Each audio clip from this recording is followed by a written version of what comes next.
Welcome everyone, I'm John. This is the channel of Moon High Effects. Trading lesson 24 today. Different ways of taking trades with infungled candles. Let's continue from where we left off. Trade with infungled candles together with the moving average indicator. A buy is above the 200 simple moving average, so we can put this in trading view. 200 simple moving average, and that means if your trend or your candles are above the 200 simple moving average, that we can put a buy order into it.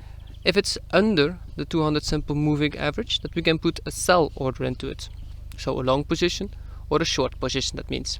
To see a trend change, the market will move far away of your moving average. Then the market is overbought or oversold, and we will take profit at that time. I'll show you an example in a second. A crossover can help to know how the market moves. What a crossover is, I'll show you too in a second. Use the 8 and 21 moving average on a day chart, and if you may sometimes also on a 4-hour chart, but try it with a day chart and then you can perfectly see if it's overbought or oversold and that you can take profit, yes or no. Let's take a look. Trading with infungled candles and the moving averages.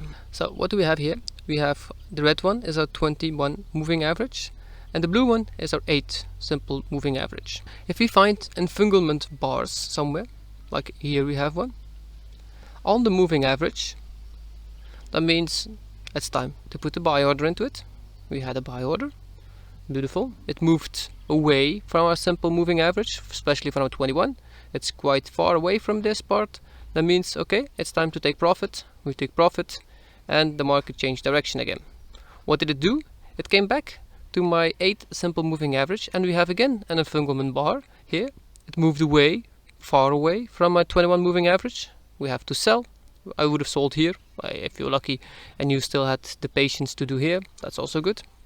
We saw it come back to our 21 moving 8 moving average, but this is not an infungled bar, so here I would not have traded. Here we have one again, an infungled bar. So again, it is close to our 21 moving average. It's on our 8 moving average, so we could have used this infungled bar also as an indicator that we could put a long position into it, and when this is again far away from it, that means that we would have sold and taken profit, and then you can see the market changed direction. Trade with infunglement bar together with the moving average. Now we're gonna do the opposite sign also. So when the trend is downwards, we do it also, but what did I say? It has to be below a 21 and 8 moving average and not above it. Previously it was above, and now it's gonna be below it. So where do we see infunglement bars? Here we have one, and it touched our 8 moving average. It even touched our 21 moving average. That would have been a perfect entry. If you can do this, it's always nice. It moved far away from our 21 moving average, and we should have taken profit here. When it came back, we had again an infungled bar here, but it's still quite the distance from our 21 moving average, so you could have said this is an entry point, and we could have taken a short also here. That's still nicely, but you can see the distance became longer and further away, so we should have taken profit again around this candle or this one. We have also an infungled bar, but an upside one, but this is against the trend, so we should not have taken this trade, not to start with at least. Here we have again an infungled bar, and what did the market do? We hit it our 21 moving average and our 8 moving average, so that's very beautiful to see. We could have taken a short again because it did not go through our market or above our 21 average. It did go slowly above it, but it ended the day below it again. So what did we do? We take a short. When we are here somewhere in the market, I would have already taken profit because we are nice distance from a 21 moving average, and then we should have taken profit again. I hope you guys understand this. This is how it works. I just show you with my cursor where I would enter it and where I would go out of it. Trading in fungal bars with the Fibonacci, I'm also gonna show you. So how do we use the Fibonacci on this part? We first have to learn how to draw Fibonacci. If it's an uptrend, you draw your Fibonacci from down, and you will see these come into it. You will see the 50 and the 61. It's beautiful to make an entry point. So again, we have a Funglement bar inside our 50 and 61.8 Fibonacci, and that means that we have a perfect entry point to go up to the next level. You can also see that we have here the red line So that means also like that we had a support level at this point, where we perfectly could have entered also just by taking the support. So you can see these are extra confirmations to let you know that you are doing great. It's just to give you a better mindset, that's all. You do not need them all, but it's easier if you can also use them and implement them.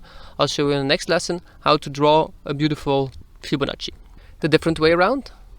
So here we start from the upside and we draw the Fibonacci downwards because the trend is going downwards.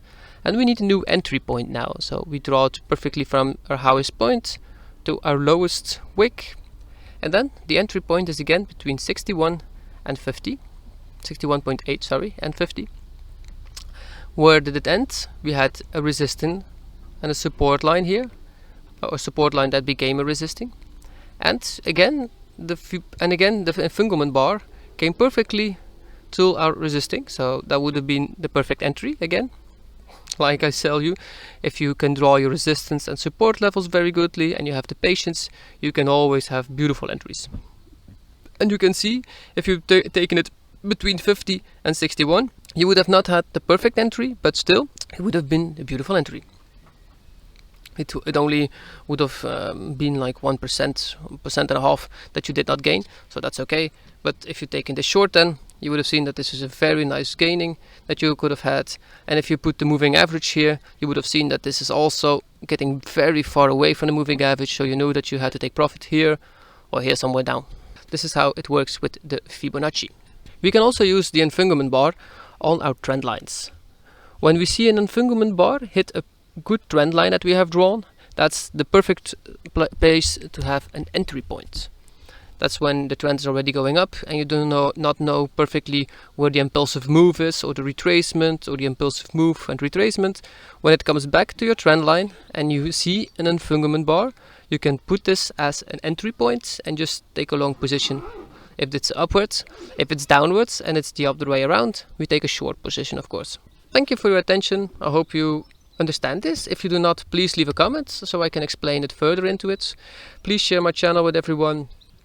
Much love for everyone. Smile and be thankful. Love each other. And I'll see you all in the next lesson.